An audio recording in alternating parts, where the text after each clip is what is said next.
இந்த கல்வியாண்டிற்கான மருத்துவ படிப்பு சேர்க்கைக்கான முதல் கட்ட கலந்தாய்வு விவரமானது தற்பொழுது அறிவிக்கப்பட்டிருக்கிறது. கூடுதல் விவரங்களை வழங்குவதற்காக இணைகிறார் எமது செய்தியாளர் சங்கரன்.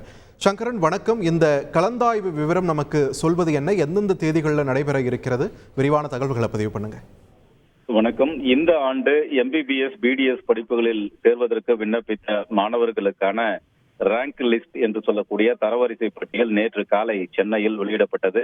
இதைத் தொடர்ந்து நாளை கலந்தாய்வு துவங்கும் என்று நேற்று அறிவிக்கப்பட்ட நிலையில் தற்போது அந்த முதல் சுற்று கலந்தாய்வுக்கான முழுமையான விவரங்களை மாணவர் சேர்க்கை செயலாளர் அருணா வெளியிட்டிருக்கிறார். அதன்படி பொதுப்பிரிவு கலந்தாய்வு நாளை துவங்குகிறது. நாளை காலை 10 மணி முதல் tnselection.org என்ற ஆன்லைன் வழியாக பொதுப்பிரிவில் இடம்பெற்றிருக்கக்கூடிய 28,819 மாணவர்கள் விண்ணப்பம் செய்யலாம். அதாவது தாங்கள் விரும்பக்கூடிய மருத்துவக் கல்லூரிகளின் பெயர்களை வரிசையாக பதிவிடலாம் என்பது குறிப்பிடத்தக்கது.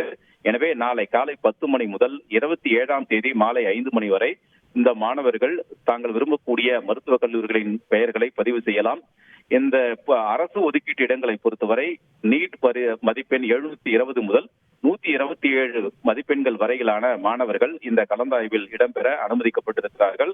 இதே போன்று நிர்வாக ஒதுக்கீட்டு இடங்களை பொறுத்தவரை நீட் மதிப்பெண் 715 முதல் 127 மதிப்பெண்கள் வரையிலான 13,417 மாணவர்கள் இந்த முதல் சுற்று கலந்தாய்வில் பங்கேற்பதற்கு அனுமதிக்கப்பட்டிருக்கிறார்கள்.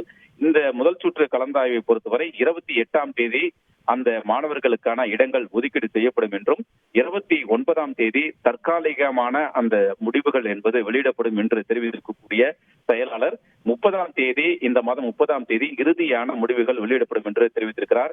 இறுதியாக இந்த கல்லூரி ஒதுக்கீட்டு ஆணையை பெறக்கூடிய மாணவர்கள் செப்டம்பர் 5ஆம் தேதி மாலை 5 மணிக்குள்ளாக எந்த கல்லூரியை தேர்வு செய்தார்களோ அந்த கல்லூரிகளில் சேர வேண்டும் என்றும் அதில் அறிவுறுத்தியிருக்கிறார்.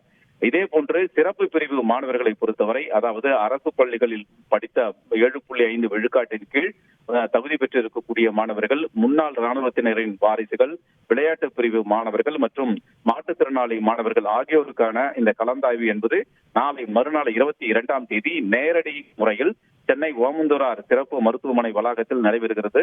இதற்கான அறிவிப்பையும் இதில் பங்கேற்க தகுதி வாய்ந்த மாணவர்கள் எண்ணிக்கை குறித்த விவரங்களையும் மாணவர் சேர்க்கை செயலாளர் தற்போது வெளியிட்டிருக்கிறார். நன்றி சங்கரன், உங்கள் விரிவான தகவல்களுக்கு. செய்திகளை உடனுக்குடன் தெரிந்து கொள்ள உடனே சப்ஸ்கிரைப் பண்ணுங்க.